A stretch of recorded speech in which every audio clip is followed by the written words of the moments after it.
शादी के इस्तकबालिया तकरीब से वापसी के दौरान पेश आए सड़क हादसे में नौबिहाता दुल्हन और उसका बाप हलाक हो गया, जबकि दुल्हन का शौहर और कार ड्राइवर जख्मी हो गए। यह हादसा तेलंगाना के जिले निर्मल के पांडुपुर गांव में रात देर गए उस वक्त पेश आया जब महाराष्ट्र में शादी के इस्तकबालिया में शिरकत के बाद वापसी के दौरान उनकी कार एक बड़े गड्ढे में गिर गई। इस जोड़े की शादी 3 दिन पहले ही हुई थी। पुलिस ने बताया कि महलूक दुल्हन की शनाख्त 25 साल मोनिका और उसके बाप 50 साल राजा के तौर पर की गई है, जिनका ताल्लुक जिले निर्मल के कदम मंडल से है। मोनिका का शौहर जनार्दन महाराष्ट्र का रहने वाला है, जबकि ड्राइवर की शनाख्त रणधीर के तौर पर की गई है। हादसा इतना शदीद था कि दुल्हन की बरसर मौका मौत वाक़ हो गई, जबकि उसका बाप राजैया शदीद जख्मी हो गया, जिसे इलाज के लिए अस्पताल मुंतकिल किया गया, जहां इलाज के दौरान वो चल बसा। बताया जाता है कि कार ड्राइवर हालत नींद में था, जिसके नतीजे में उसने कार का तवाजुन खो दिया और यह कार एक बड़े गड्ढे में गिर गई। नाशों को पोस्टमार्टम के लिए सरकारी अस्पताल मुंतकिल कर दिया गया है।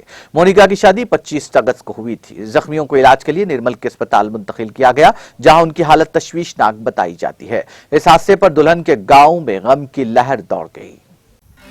नाज़रीन, हमारे टीटीवी न्यूज़ को सब्सक्राइब करिए, बेल आइकॉन को प्रेस करिए, शेयर करिए और लाइक करना ना भूलें। और किसी एडवर्टाइजमेंट से मुताल्लिक़ जानकारी के लिए हमारे इस नंबर पर कांटेक्ट कीजिए। हमारा नंबर है 9550102020।